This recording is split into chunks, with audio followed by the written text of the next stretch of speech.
Watch this.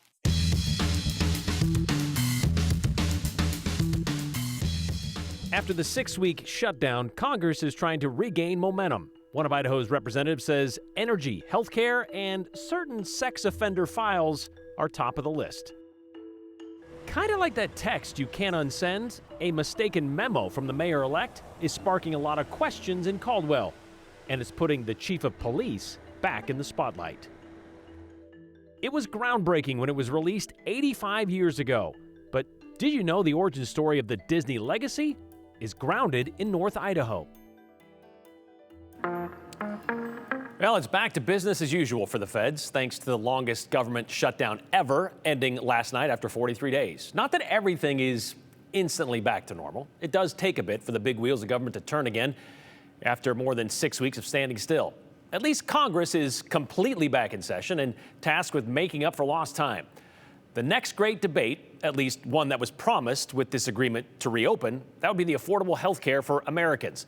And then there's the full release of the Epstein files. That is expected to come to a House vote next week. So how will Idaho's congressional delegation vote on those two things?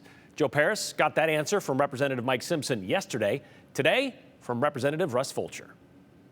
Federal government is back online for the first time in nearly 6 weeks. Feels different in the halls of Congress. It does, and it's long overdue. We've got a lot of stuff that needs to be done, and we haven't touched it for a good 40 days now. Idaho Congressman Russ Fulcher says he's focused on continuing crucial work that was abruptly stopped by the shutdown. We were in the midst of everything energy, both in energy and commerce and natural resources. We understand that there's a shortage of energy supply, and there's a huge demand curve that's right around the corner. And so there's a lot of policy efforts on the energy front, and the committees I'm involved with are right in the middle of it. Making up for lost time is certainly a real factor. What that means is, in the short term, we'll be taking some of the days that we would have probably scheduled for a holiday, quite frankly, through the next couple of months, and we'll schedule those as work days to try to make up the difference. News of a deal to end the shutdown made the rounds early this week, but until the final vote was cast, nothing was guaranteed in the heightened political climate. I think everybody was breathing a little bit of a sigh of relief, because you never really know until that last vote comes in. We knew it's going to be tight. There's going to be a 1 or 2 vote margin. That was the way it was, of course, on the Senate side. That's the way it worked out to be on the House side. And I think everybody's breathing a little bit easier just to know that we're back to work. And honestly, you know, some of the groups that weren't getting paid, that was really getting bothersome. Some of our military folks, and of course the flight controllers, and all those things that have disrupted life for a while, which just really good to get that back on track. At the center of the shutdown, a political standoff over expiring Affordable Care Act provisions, and Democrats tried to leverage the shutdown for a deal on health care. That didn't happen, so the debate continues. I think a lot of us are trying to figure out, hey, look, is the Affordable Care Act, is this a really good product that we can build our healthcare system around, or is it not? And with the increases that we're all seeing and how that system is working, that debate's going to be on the forefront. Democrats say the current subsidies of the ACA are necessary to guarantee affordable healthcare options for Americans. Republicans say the cost of the program has skyrocketed, and that demands fiscal change. The gross federal cost of ACA subsidies grew from $18 billion in 2014 to an estimated $138 billion in 2025, according to a nonpartisan review. And this is partly because enrollment has grown substantially from about 5.5 million in 2014 to an estimated 23 million in 2025.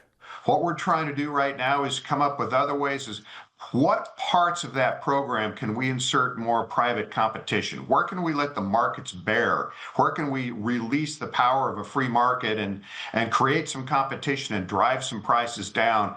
I think that's part of where the answer will eventually go. The other thing is putting some of this control more in the hands of the consumer instead of just the rigid structure of some government program. Some things just haven't worked well over the last 10 years. And so we're trying to identify those things to make changes to make the system better. Another major topic in Congress, release of files held by the Department of Justice on convicted sex trafficker Jeffrey Epstein. The files really do need to be released, and there's a couple of different ways to do it.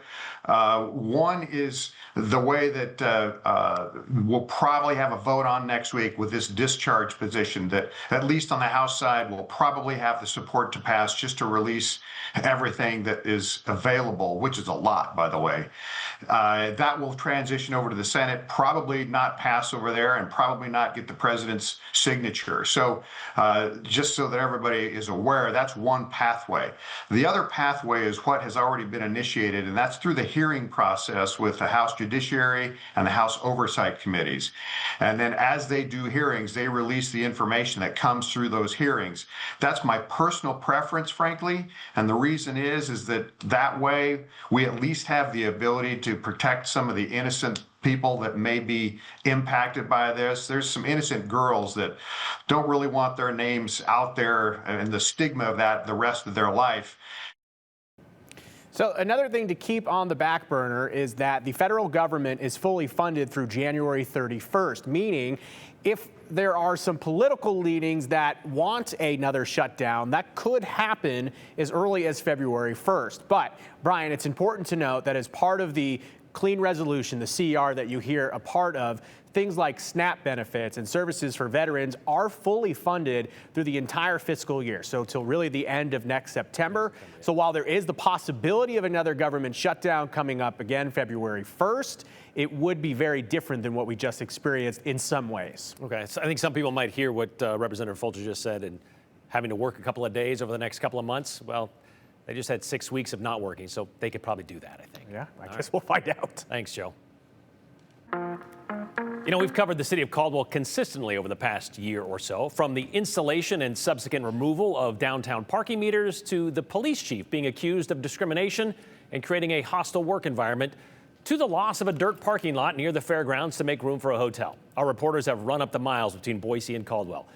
Well, then came the election last week, where Eric Phillips capitalized on all that controversy and pulled off the upset to unseat incumbent Jeremy Wagner for mayor.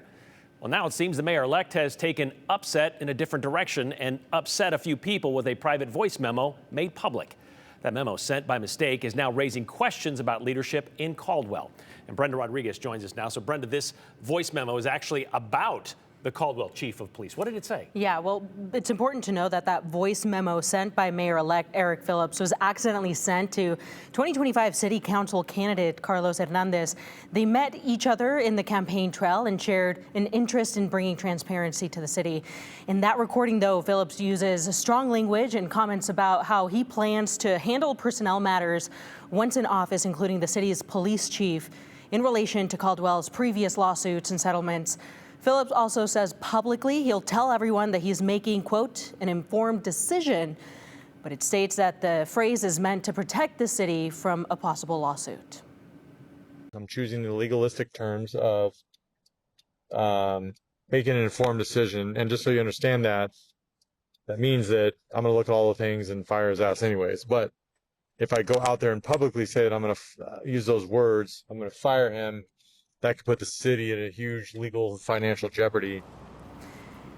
And that wasn't the full memo. Hernandez says that he was surprised by the tone and believes that it shows what he calls, quote, a lack of professionalism, especially from someone who Hernandez says has long criticized the current city leadership.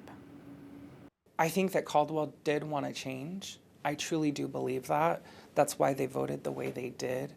However, how they go about change is more important than the change that is happening, because that's a reflection on you as a leader. Caldwell doesn't need a person who is going to be saying one thing out in public and doing something behind closed doors.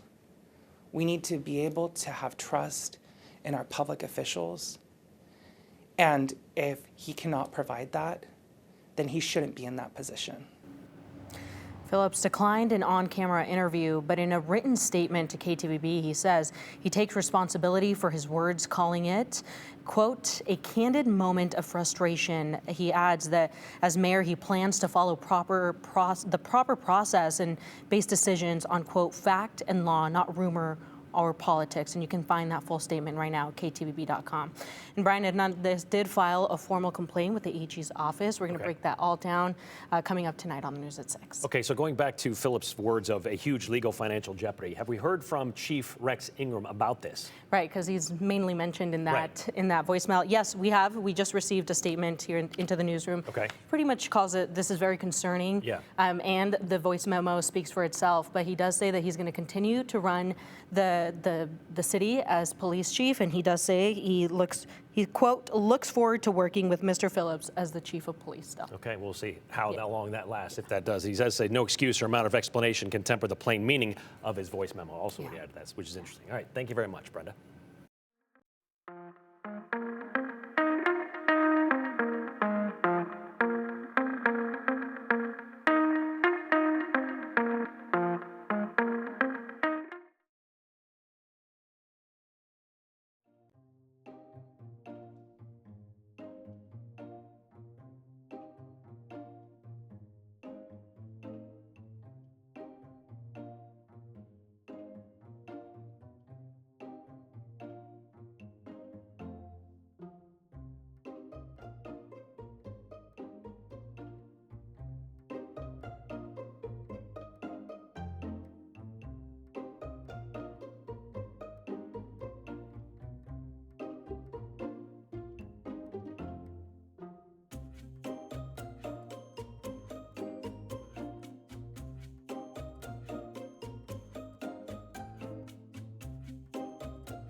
"85 years ago today, audiences were introduced to what Walt Disney always considered his masterpiece. His animated short, The Sorcerer's Apprentice, became the full-length feature Fantasia. And on November 13th, 1940, it premiered in New York at the Broadway Theater. The New York Times called it a creation so thoroughly delightful and exciting in its novelty that one's senses are captivated by it. One's imagination is deliciously inspired," end quote. Other critics agreed, dubbing it the movie of the month. The movie, though, didn't make it into Idaho until it debuted at the Rialto Theater in April of 1942. At last, they said, at regular prices at $2.20 a seat. However, the 2-hour and 5-minute movie was a financial disappointment at first. It was released during World War II, so global distribution was limited. Plus, because it was the first ever movie to use stereophonic sound, they called it Fantasound back then, most theaters had to be equipped with the proper speakers, all of which ate into the profits. The movie was re-released 5 times over the years, and then permanently in 1969, which just so happened to coincide with the psychedelic subculture, who referred to the movie as, quote, mind-expanding, as you can imagine. Unfortunately, Walt Disney didn't live long enough to see his masterpiece gain popularity. But if it wasn't for Walt's century-old connection to Idaho, Fantasia, or for that matter, Mickey Mouse, might never have materialized, as explained in today's 208 Redial. From the single star to the tip of the castle, you know when you started watching a Disney-made movie. But did you know the man, Walt, and his wife started their lives together in North Idaho? Well, apparently a lot of people did. The bits and pieces of it have always been out there, but it was such common knowledge, nobody thought it was special. July 13th, 1925. Walt Disney said, "I do," to Spalding, Idaho-born Lillian Marie Bounds in Lewiston. However, it wasn't a traditional church ceremony. So where were they married? They were actually married at her brother's home. You see, Lewiston is pretty close to Lapwai, which is where Lillian grew up. It was kind of a private wedding. They didn't have a big, it was just family and a few close friends. But what brought Walt to the LC Valley? Well, the story goes like this. She was a well-educated woman before she ever met him. Lillian left Lewiston Business College after about a year in 1923, after her sister Hazel offered the promise of a job in Southern California. Yeah, the studio. She got a job at the studio. The Walt Disney Studio, for $15 a week to color frames of film. I'll let local Lewiston historian Steve Branting tell how Lillian took notice of Walt taking notice of her. He had a new car, and he would offer to take the girls in the inking department, whoever's working there, he would give them a ride home. She soon started to realize that even though she lived closest to the studio, she was the last one to be dropped off. So they decided to get married, came back, took the train, came back to Lewiston, and got married at her brother's home. That home at 918 3rd Street still stands and still looks almost identical to how it did then. It's an old craftsman home, dates from, the early 20s. That's the neighborhood. It's 20s and 30s neighborhood. Well, it didn't take long for Lillian to put her imprint into one of America's most iconic cartoons. She actually came up with the name Mickey. He wanted to call it Mortimer. And she felt that was too old-fashioned. It just didn't have the flavor of being joyous. Mortimer is an old fogey name. So what other Idaho influence can you find in the wonderful world of Disney? Remember that open? Well, forget about it. To everyone who sees it says, that's got to be the Lewis Clark Valley. Of course. It's not. What? It's not. I've talked to the archives. They've talked to the people who put the films together. They put the introductions, the editors, and they say it's just a mishmash of all that imagery of river and a valley and the beautiful scenery and a bridge. And it just coincidentally happens to look like it because they didn't live here. And when Lillian grew up here, the valley didn't look like that. But you have to acknowledge that there's a similarity, though, right? The rivers and the... A lot of people have looked at it and they want to see Lewiston, and that's okay. But it's not true. It wasn't done about Lewiston, no.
so many cool Northern Light photos we got this week, but as we head to the end of the work week, you're probably trying to make some plans for the weekend. So let's walk through this timeline because now through Sunday, no 2 days are looking the same. Tonight, we've already seen rain start to enter the Treasure Valley. Now, it's not heavy rain, but it will be relatively widespread light showers. So that's going to pick up and continue overnight tonight. It will linger into tomorrow morning, so you're likely going to see rain on your commute to work if you're in the valleys or the mountains. Mountains will get hit a little bit harder there, so make sure you're giving yourself plenty of time on the last day of your work week there. By afternoon, the showers do seem to taper off midday for most people, maybe lingering a little longer into the later afternoon hours, but by Friday night, we're looking pretty dry. The clouds will linger, which could give us some fog Saturday morning, but we're expecting more sunshine Saturday, so this is going to be the good day to get outside and get some things done. We'll see mild temperatures, a very pleasant day similar to what we had earlier this week. Then Sunday, we're looking at another system coming into the picture,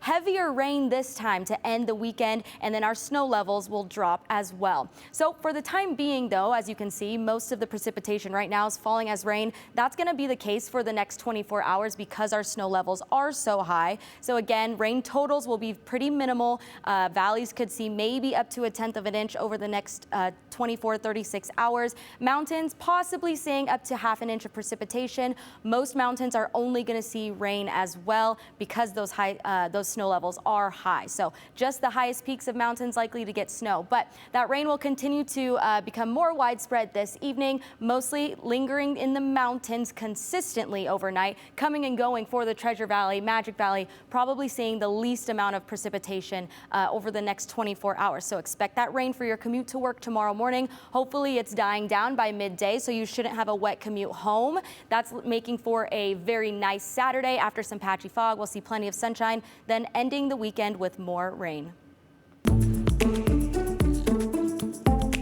He's been part of Idaho's political landscape for more than 30 years, but this month he decided it will be his last. And just because 2025 is almost over, there's still time to check dog training off your to-do list. Here's Richard Rodriguez with today's 411. The Ada County Coroner's Office has released the name of the young girl hit and killed while in a Boise North End intersection. 8-year-old Maura Gretti was hit at the intersection of Harrison Boulevard and Ada Streets Tuesday night. She was taken to the hospital where she later died from her injuries. The driver was identified by Boise police as Elvin Ramos Cabello. He was taken into custody for an outstanding federal warrant with ICE. It's been 3 years since 4 University of Idaho students were found murdered in their off-campus home. In the years since the deaths of Kaylee Gonzalez, Madison Mogan, Xana Cornoto, and Ethan Chapin, their families have created nonprofits to honor their memories. That includes Ethan's Smile Foundation and the Made with Kindness Foundation. Last summer, the University of Idaho opened the Vandal Healing Garden as a place for healing and reflection, and to honor the memories of all vandals who have died while at the school. There is a sculpture within the garden memorializing Kaylee, Maddie, Xana, and Ethan.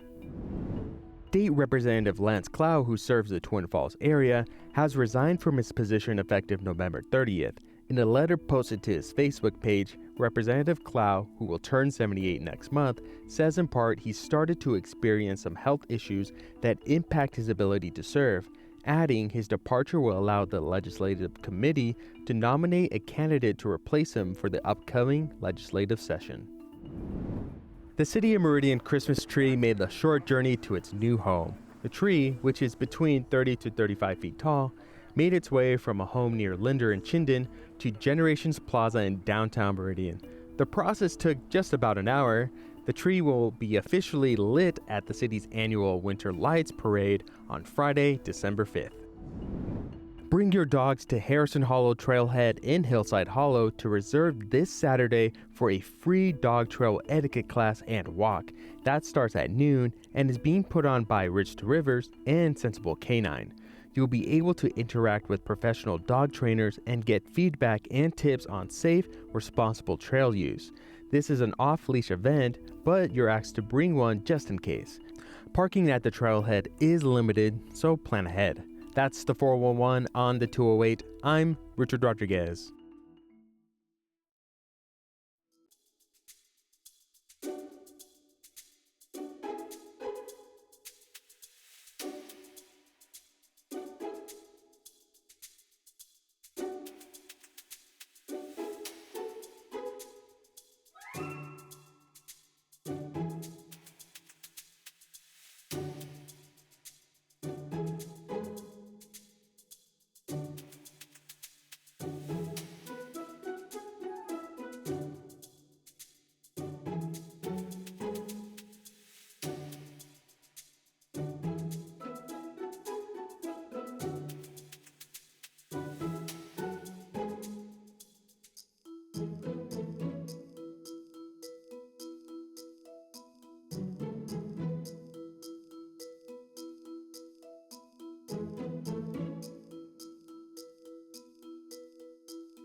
All right, Paul offers this today. Says the representatives and senators have a huge blind spot if they don't realize the next elections will be swayed by the release of the Epstein files. They can redact the innocent. Have some courage. Be Idahoan, not D.C. swamp, he says.